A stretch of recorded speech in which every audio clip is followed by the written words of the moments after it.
Welcome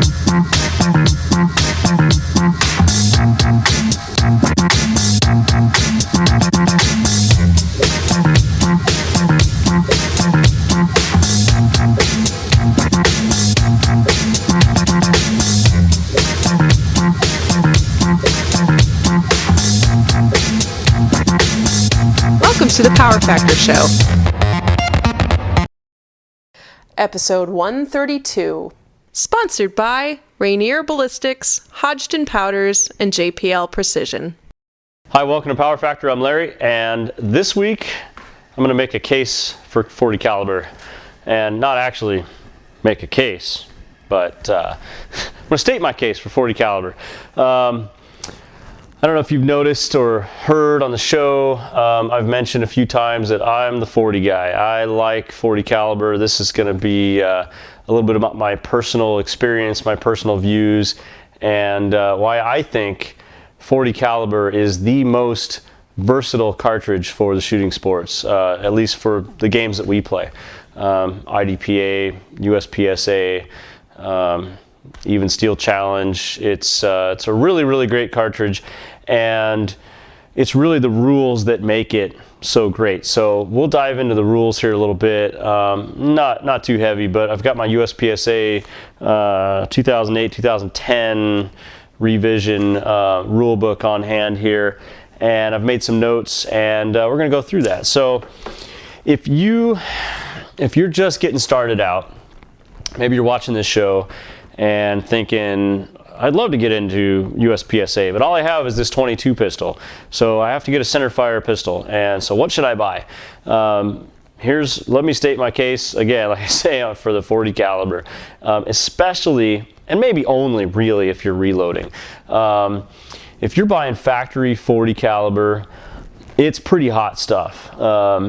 It's major power and then some. But if you're able to reload, if you've got a reloading setup, the .40, it just is so versatile. And so we'll go through the different divisions here, and I'll just kick off right now. This is going to be all USPSA talk at first. Limited 10. Let's start off with limited and limited 10. Those are divisions that are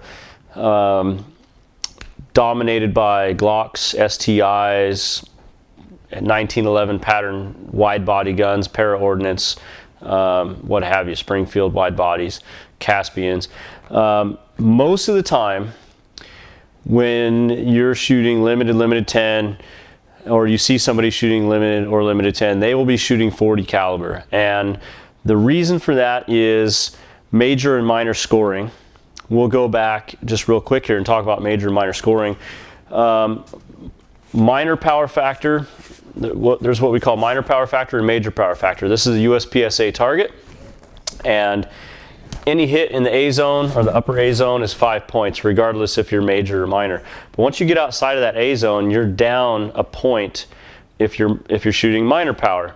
So over here in the C zone or the B zone, that's 4 points if you're major, and this is 2 points out here on the D zone. But if you're shooting minor, this is 5, 3, and 1 instead of 5, 4, and 2. So you're down some points. Now the game was actually kind of set up so that you could kind of pick your poison.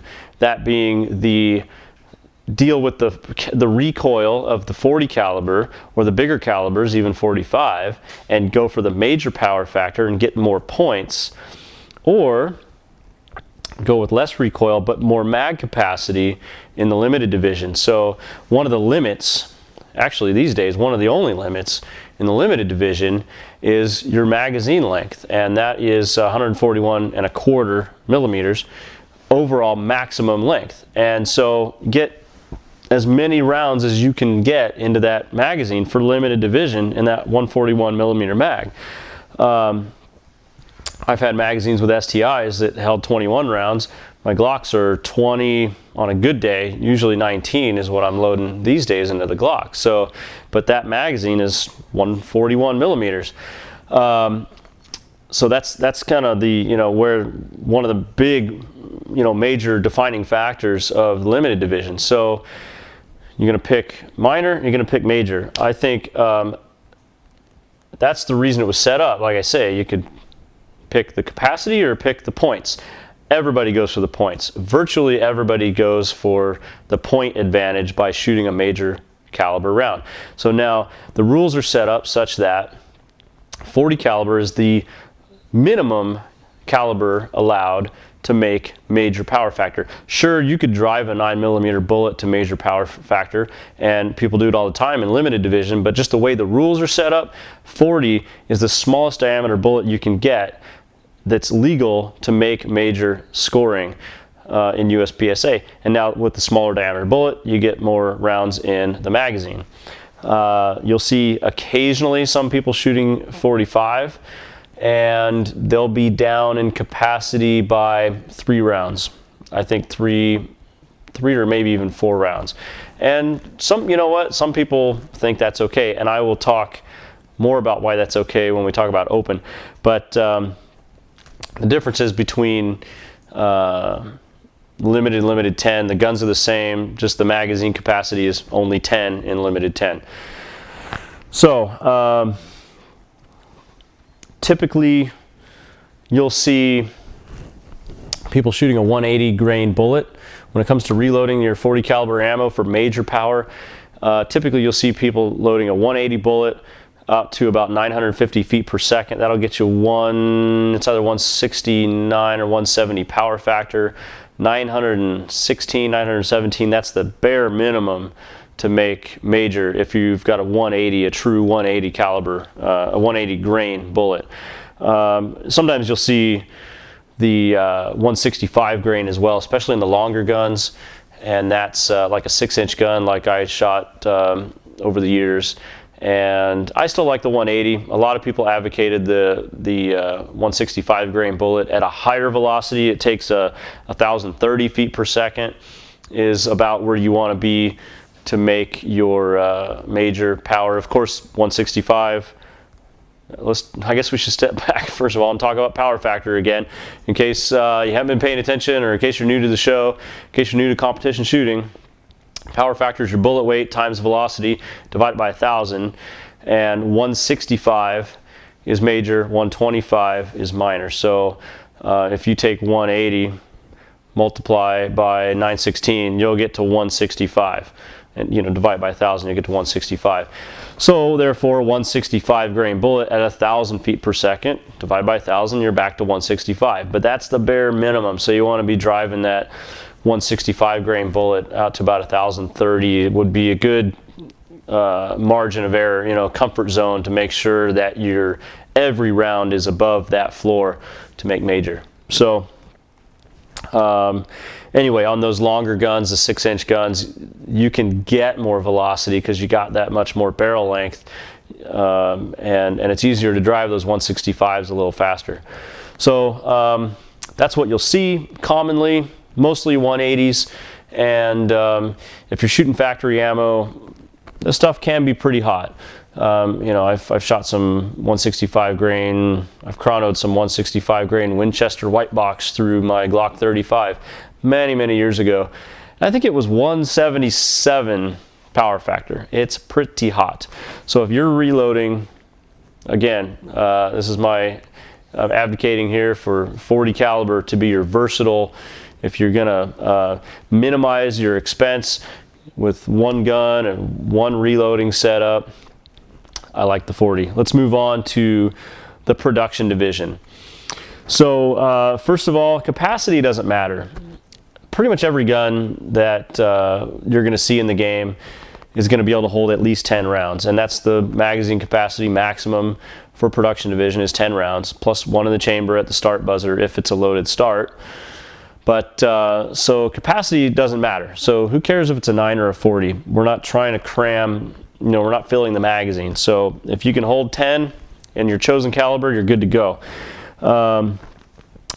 There's only minor scoring in production division. It doesn't matter if you're shooting 45 plus P, 230 grain ball. It doesn't matter. Everything is scored minor in production. That's the way the rules were set up. The division was created to encourage people to come out and play with the gun they got in the nightstand. And most of those, most guns that are sold, centerfire guns, are 9mm.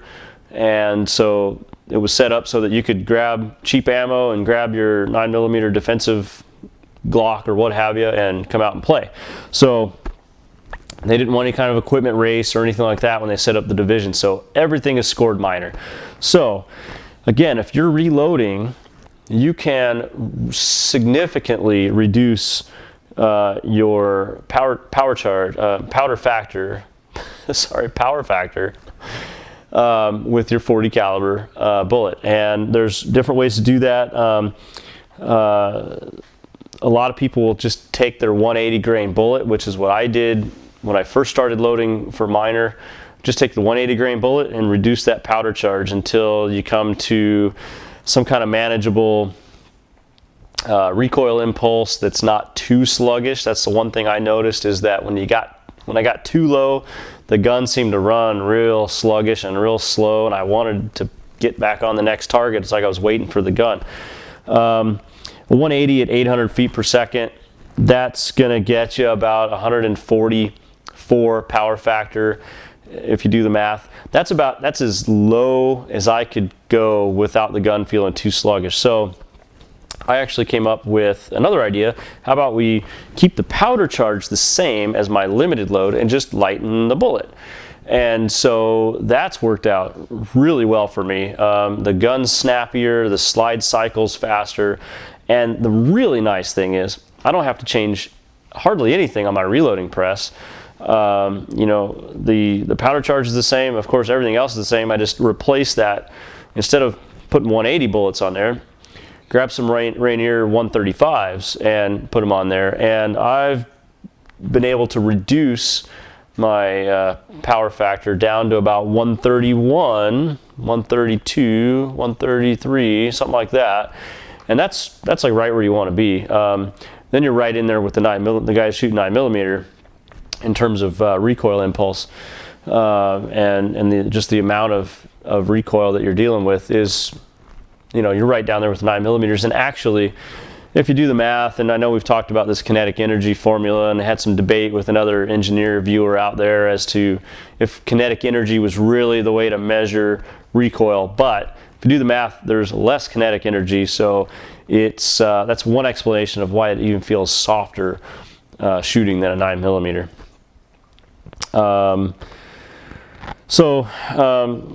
Yeah, and like I was saying here, I mean the bullet profile is the same. So on the press, I mean, you don't have to change anything. You don't have to change your seating depth if you're using the same kind of truncated cone nose profile on the bullet. Okay, what about open division? 40 caliber open division. You never see it, almost never, unless you're around me shooting last couple of years ago. I was one of few 40 open shooters out there, and I did it because I had a 5-inch STI. I wanted to build a 6-inch STI, so I took the slide off, had John Larson, JPL Precision here from our show, build me a 6-inch to my design, and it was excellent. It worked beautifully. It was exactly everything I hoped it would be. But I still had this 5-inch slide that was fit to my frame, which was an AccuRailed frame. And so there's not much else you could do with it. It's fit to that frame. And so I had some idea of someday turning that what was a limited gun into an open gun someday. And we've showed it off here on the show, and maybe we got a photo here we can throw up on the screen and you can see what that looked like. It was fun, and it was reliable, I gotta say. I mean, those guns are designed around the 45 cartridge to begin with. They like longer cartridges. You can load a lot longer on your 40 caliber, and some people load all the way out to 1.2 inches. I was loading out to 1.18. I've even heard 1.25, which is way out there.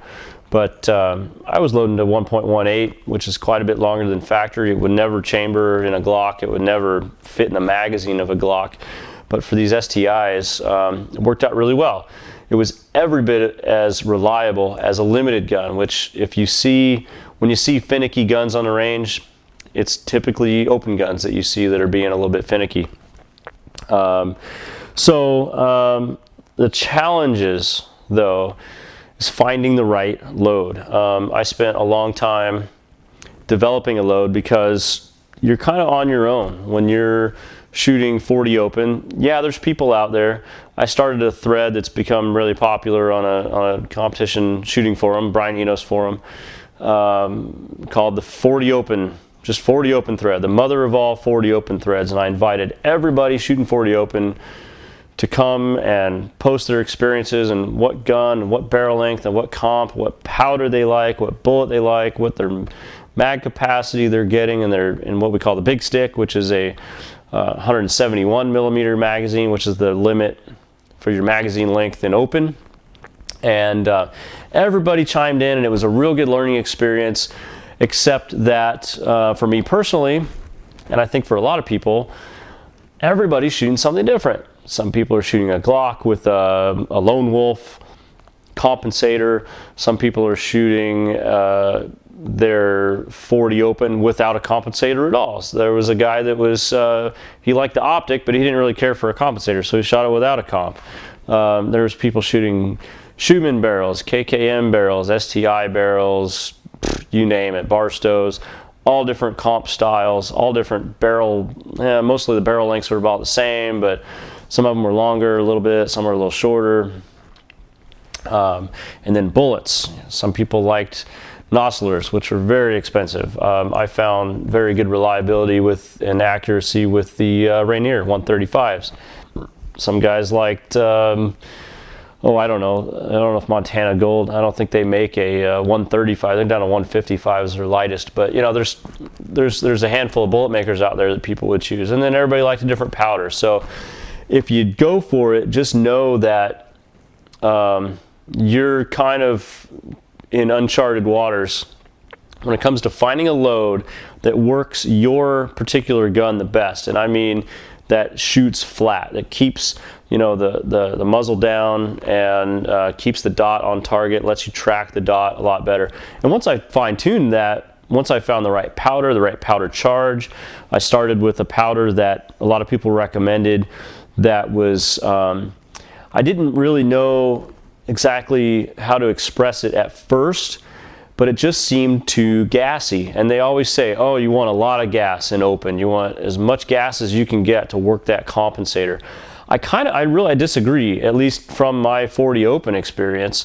Maybe that holds true with your 38 Super comps and your 38 Supers and your 9 millimeters, but I found that you can have too much gas. And what happens is, as the back of that bullet passes through the opening in the compensator and it's in the baffle, the bullet's kind of blocking the baffle, that's when the gases are hitting the back of the bullet and coming up out of your compensator, forcing your muzzle back down until the bullet, then the bullet goes into the next chamber of the comp, and then now you got two chambers venting gas.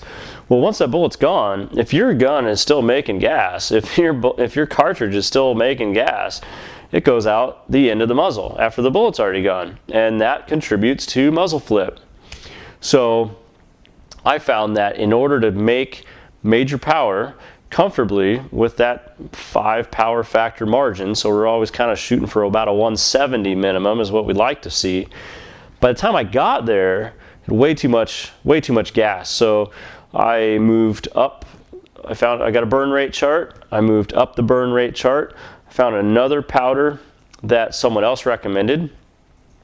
Went over to get some load data for that powder. Never use a burn rate chart for loading, but at least it gives you an idea relatively of which powders are faster than others. So I thought, now what if I get more gas pressure but less gas volume, and I can drive that bullet with more pressure. So once the bullet enters the compensator, there's more pressure. The gas has got more pressure, so it wants to escape faster and not lag around inside. And actually, it worked out great. It took me 3 powders before I found the one I liked.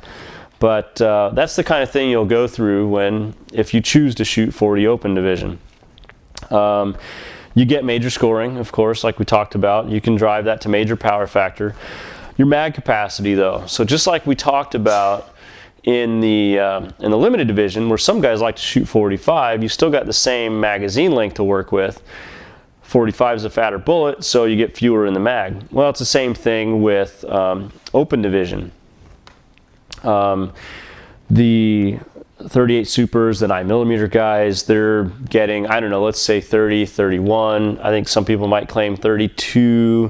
I don't know how reliable those mags are once you start getting to that kind of capacity.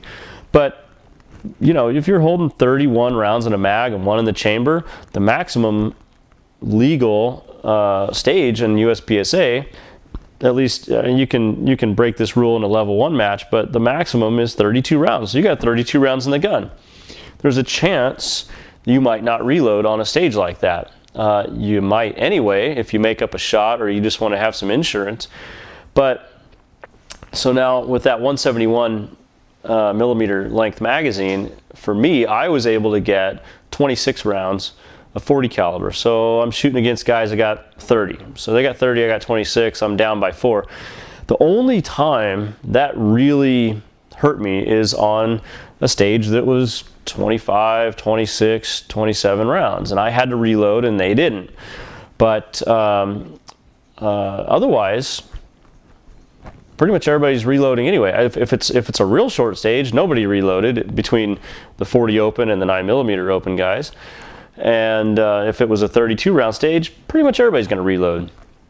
So you throw in one reload, everybody's reloading. It's not a big deal. So you will definitely get chastised for your lack of magazine capacity if you're shooting open with anything but a 9mm diameter cartridge. But I got to say, it's you know, a 32 round field course where you got a maximum of 8 shots per position. There's always a place to reload. So there's my kind of debunking that myth that it's not competitive. In fact, I shot Area 1 back in 2011. I shot open. That was the only time I ever shot open at the area match. And I think over 12 stages, I was talking with another local guy, open shooter, that shoots for Rainier actually. And he said, we figured out that throughout the whole match, through 12 stages, I reloaded either 2 or 3 more times than he did. So it's not that big of a deterrent if you're in a situation like me where you want to shoot open. Let's say you've got a Glock 22 and you want to shoot open, but you don't want to spend $3,000, $4,000, $6,000 on a race gun. You'd rather just spend $250 or something, get a barrel and a compensator, and go have fun. Of course, you got to buy your optic too if you're going to shoot optics, and everybody does. But that's a cheap way to get into open. So don't be afraid to shoot your 40 caliber. Let's see, what other notes do I have here? It's like I said before, it's just as reliable as a limited gun. I mean, the 40 caliber guns that I've had experience with, they were nothing but reliable. That cartridge being longer, especially in the STI platform, it just helps the gun run so much smoother. The magazines, so the 171 millimeter magazines, they're a little bit more difficult to find. They're out there.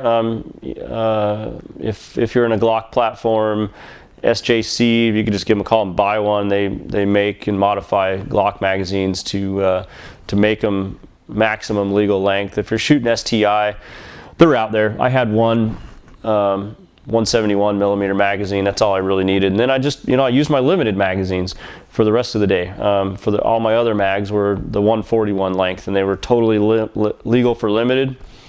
And it was just fine for my 40 open gun. All right, now next division, single stack. I'm talking about single stack. I'm not a single stack shooter. I just talked about everything that I have shot, those 4 divisions, limited 10, production, and open. So single stack is a bit of an odd duck in that if you shoot minor, again, you can choose minor or major, just like we talked about in limited. And there's reasons why you would, because of scoring again, but also the other unique thing about the single stack division is if you choose minor, you can load your magazines to 10 round capacity, but if you're shooting major, only 8. So little bit unique there. So why would you choose one over the other? Well, from what I've heard, some of the top shooters go to the single stack nationals and they bring both. They bring their minor 9mm single stack and they bring their 40 caliber single stack. And the day before, they'll walk the stages and they'll go, all right, if I had an 8-round gun, I would do this. Would there be any advantage to this match overall if I had 10 rounds in the gun? And I've heard of shooters say, you know, overall for this match, I'd rather have 10 rounds in the gun, so I'm going to shoot the minor. So, like we said, scoring is 5, 4, 4, 2 are the point values for major, 5, 3, 3, and 1 for minor, just like we talked about in limited division. I suspect, in terms of getting your full mag capacity, from what I understand, choosing between a 45 and a 40, it's going to be easier to get your 8 rounds into a 40 caliber, 8 40 caliber rounds into your magazine versus the 45. Something else you need to know about single stack is the gun with a magazine, unloaded magazine, has to fit in a box of a certain size. And you can put, you get a little bit longer magazines, you get little extended base pads on there, but I think it's easier to get your capacity with a 40 just because of the diameter is smaller and your constraint is that box. So essentially it's not quite a restriction on your magazine length because you could have different height rear sights that change how the gun fits in the box. But in general, your magazines are going to be roughly the same length for everybody. Now finding a 40 caliber gun could be a challenge. It's not something that is usually available directly off the shelf. I don't think a lot of the major 1911 makers crank out a lot of 40s as part of their regular catalog unless they are already kind of heavily invested in USPSA competition, if they sponsor a lot of matches. The one company for sure you'll find 40 caliber versions of their guns is STI. And there's plenty of custom gun makers out there like JPL Precision that'd be happy to make you a 40 caliber single stack. But just finding one, if you're interested in shooting single stack with a 40 caliber, it's not something you're going to walk into your local gun shop generally and just pick one up off the shelf. The other great thing about that is if you're shooting an STI in limited and you're shooting your single stack and they're both in 40, you got the same ammo supply. So you could just crank out a whole bunch of ammo, and especially if the barrel lengths are the same, you just, you don't have to have specialized ammo for each division. You could just make one big bucket of ammo and use it for whichever division. So that's nice too. That simplifies your ammo supply. So this leaves me with Revolver division. Can you shoot 40 caliber in Revolver division? I say you can, and I've seen it done. There's a Smith & Wesson makes a model 610. Believe it's 10mm, but you can load 40 caliber into it. And when I was CRO at Area 1 2010 out in Idaho Falls, I've seen this at multiple Area 1 matches where there's a Revolver squad. They hang out together and they shoot together, and there's one guy that had his Smith & Wesson 610 shooting moon clipped 40, and I applaud him. So I say, yeah, absolutely, go for it. And I don't know if it's going to be the same ammo supply. I don't know if it would make the power factor through your Revolver the same as it would through your auto loader, but what the heck, give it a try. It's probably going to be more snappy than the recoil is going to be more snappy than the most popular Smith 625, which is a 45 caliber moon clipped revolver, which is what you see, at least in USPSA, almost exclusively. Anyone that's serious about revolver shoots the 625. But why not? If you're like me and you want to simplify with your bullet supply and your powder and your your cases, I pick up all the brass in my little area when I'm picking up brass, and then if I got 45, I trade it for 40. If I get 9, these days I load a little 9, but I used to just get rid of anything that wasn't 40 and just trade for 40 brass. So it really simplifies everything, I think, anyway. So what about IDPA? Well, I mean, the simple answer is it's just like production division. So obviously, well, you could shoot the revolver divisions. I suppose you could shoot the revolver divisions with 40 caliber in IDPA. Not CDP, that's 45 only, but your SSP and the ESP, 40 caliber would fit just fine, just as well as it would fit in production division of USPSA, in that you could download your ammo to minor power factor, which again in IDPA is the same 125 for the autoloader divisions anyway, for the SSP and ESP. And I've shot 40 caliber actually in IDPA recently to some success, and unfortunately it was at a range that at Renton Fish and Game where just the IDPA club does not allow videoing, and I wish I would have got that match on video. Here I've been talking to you guys recently about how I can't shoot worth a crap. Well, I took my Glock 23 to the IDPA match last month, and I shot with Rick finally, and that was a blast. It was a lot of fun. Shot this with my almost major loads, that not quite major loads, I'm going to call them sub-major, I wouldn't call it minor, my 160 power factor rounds from the Inland Empire episode that we talked about. Shot them through this gun because they're plenty legal for IDPA, and actually came in 3rd place overall out of 99 shooters. So hey, I can shoot when I try. So anyway, thanks for watching. Hope maybe I've made a little bit of a case for 40 caliber. Again, it's kind of it's a deal where if you reload, it's an extremely versatile cartridge. By the way the rules are set up in these sports, you can make it major, you can make it minor. Just works great, works really great. It's a very reliable cartridge, and I like it a lot. So thanks for watching, and we'll see you next week.